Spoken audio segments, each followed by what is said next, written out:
এলাকার সব থেকে বাজে মেয়েটাকে আমি বিয়ে করছিলাম। বাসরাতে তাকে 3টা জিনিস উপহার দিয়েছিলাম। আমাদের বিয়েটা হয় পারিবারিক ভাবে, আমি তাকে কখনোই দেখি নাই। আমার পরিবার আমার জন্য মেয়ে দেখা শুরু করলো। তখন আমার পরিবার আমাকে জিজ্ঞেস করলো আমি কাউকে ভালোবাসি কিনা। তখন আমার পরিবারকে আমি বললাম না, আমি কাউকে ভালোবাসি না। তখন আমার পরিবার সেই মেয়েটাকে দেখলো, আমার পরিবারের পছন্দ হলো। তখন আমাকে আমার পরিবার সেই মেয়ের ছবি দেখালো। তখন আমার কাছে ভালো লাগলো।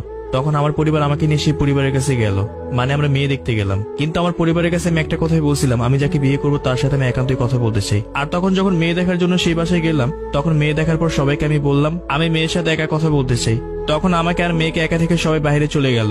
তখন আমি সেই মেয়েকে জিজ্ঞেস করলাম, দেখেন আমি আপনাকে কিছু কথা জিজ্ঞেস করতে চাই, সব কথাগুলো সত্য সত্য বলবেন। আপনি কি কাউকে ভালোবাসেন, বা আপনাকে কি জোর করে আমার সাথে বিয়ে দেওয়া হচ্ছে? আপনার কি কোনো অতীত আছে? তখন সেই মেয়ে আমাকে বলল, দেখেন আমি আপনাকে মিথ্যা কথা বলবো না, আমি সত্য কথাই বলবো। আমি অনেকগুলো রিলেশন করছি।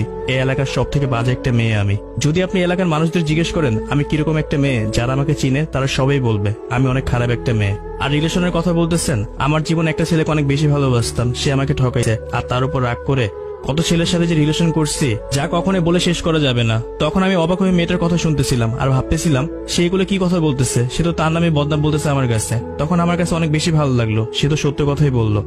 তখন সেই মেয়েটা আমাকে বলতেছে আপনি কি এখন আমাকে বিয়ে করবেন? জানি বিয়ে করবেন না। তখন আমি তাকে হেসে বললাম জি আমি আপনাকে বিয়ে করব। তখন সে আমাকে বলতেছে আপনি তো জানতেই পারলেন আমি খারাপ একটা মেয়ে, তারপর আমাকে কেন বিয়ে করবেন? তখন আমি সেই মেয়েকে বললাম সবাই তো একটা ভালো মানুষকে ভালোবাসতে চায়, সবাই তো একটা ভালো মানুষকে বিয়ে করতে চায়, আমি না হয় একটা খারাপ মানুষকে বিয়ে করে ভালোবেসে তাকে ভালো করে দিব। তারপর দুজনে সবাইকে বলে দিলাম আমাদের দুজনকে পছন্দ হয়েছে। তারপর আমরা সেখান থেকে বিয়ে ঠিক করে বাসায় চলে আসতাম। বাসায় আসার পর প্রতিটা মুহূর্তে একটা কথাই ভাবতাম, এই মেয়েকে বিয়ে করে কি আমি ভুল করতেছি? সে তো অনেক ছেলের সাথে কথা বলছে, আমি যখন কাজের জন্য বাইরে থাকবো তখন তো আরো ছেলের সাথে কথা বলতে পারে। কিন্তু মনে মনে একটা কথাই ভাবতেছিলাম, যে মেয়েটা তার অতীতের কথা আমাকে বলছে সে মেয়েটা আর যাই হোক কখনো খারাপ হতে পারে না। তারপর ধুমধাম করে আমাদের বিয়েটাও হলো।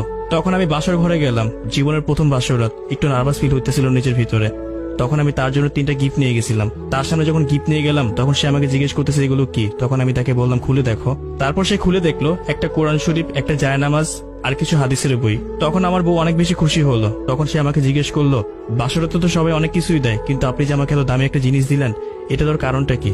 তখন আমি তাকে বললাম তুমি যখন এগুলো পড়বে তোমার অতীতকে ভুলে থাকবে আর খারাপ কাজ করা থেকে বিরত থাকবে। তখন সে আমাকে হেসে একটা কথা বলল, আমি খুব খুশি হয়েছি আপনি আমাকে এগুলো দিচ্ছেন, তবে সেদিন আপনাকে যে কথাগুলো বলছি আমি খারাপ একটা মেয়ে, সেদিন আমি মিথ্যা কথা বলছি।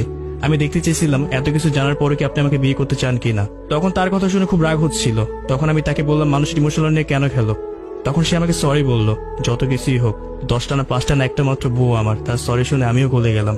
তখন এটা ভেবে ভালো লাগতেছিল যাক তার কোনো খারাপ বুদ্ধি নেই, সে ভালো একটা মেয়ে। তারপর তাকে শক্ত করে জড়ায় ধরে বললাম কখনো মিথ্যা কথা বলো না আর কখনো আমাকে ছেড়ে যেও না। তখন সেও আমাকে কথা দিল। যাই হোক বাসরাতের পরের দিন যখন সকাল হলো তখন পাশে হাত দিয়ে দেখি বউ নাই, চেয়ে দেখি বউ মার সাথে কাজ করতেছে। আর অনেক বেশি ভালো লাগতেছিল। তখন ভাবতেছিলাম তার মন মানসিকতা কিরকম হবে, মার সাথে মিশতে পারবে কিনা, কিন্তু দেখলাম সে সহজে মার সাথে মিশে গেল। আর আমার মাও তাকে অনেক বেশি আদর করতো। আমার বউকে আমি অনেক বেশি ভালোবাসতাম আর সেও আমাকে অনেক বেশি ভালোবাসতো। আমার এখনো মনে আছে আমি কাজে ব্যস্ত থাকার জন্য আমার বউকে তার বাপের বাসায় দিয়ে আসছিলাম। তাকে দিয়ে এসে আমি বাসায় চলে আসছি। সে কিভাবে জানি জানতে পারছে আমার খুব জ্বর আসছে। তখন আমার ফোনটা বন্ধ ছিল। সে অনেকগুলো ফোন করছিল আমাকে। ঠিক রাত 11টার দিকে দেখি আমার বউ আমার বাসায় চলে আসছে। তখন সে আমার সাথে অনেক রাগারাগি করতেছে আর বলতেছে তোমার ফোন বন্ধ কেন, কতগুলো ফোন করছি তোমাকে। তখন সে আমাকে অনেক বেশি কেয়ার করলো। যখন আমি সুস্থ হলাম তখন সে আমাকে নিয়ে তার বাপের বাসায় গেল। আর আমাদের ভালোবাসা দেখে অনেকে অবাক হয়ে যেত আর হিংসাও করতো। আমার বউয়ের যখন বাচ্চা পেটে ছিল তখন আমি তাকে অনেক বেশি কেয়ার করতাম। আমি কাজ থেকে তাড়াতাড়ি বাসায় চলে আসতাম। অনেকেই বলা বলি করতো আমি নাকি বউ পাগল, তবে কারো কোনো কথা আমি কান দিতাম না। আমার কাছে একটা কথাই মনে হতো, আমার বউকে আমি ভালোবাসবো, তার কেয়ার আমি করবো। এতে যদি মানুষ আমাকে বলা বলি করে আমি বউ পাগল, তাতে আমার কোনো কিছু যায় আসে না। আর আমার বউয়ের যেদিন বাচ্চা হবে সেদিন তার থেকে বেশি ভয় আমি পাচ্ছিলাম, তার কত না কষ্ট হবে।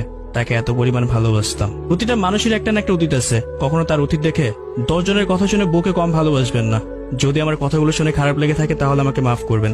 এটা আমার কোনো স্টোরি না, এটা অন্য কারো স্টোরি, আমি জাস্ট তুলে ধরলাম। ধন্যবাদ সবাইকে।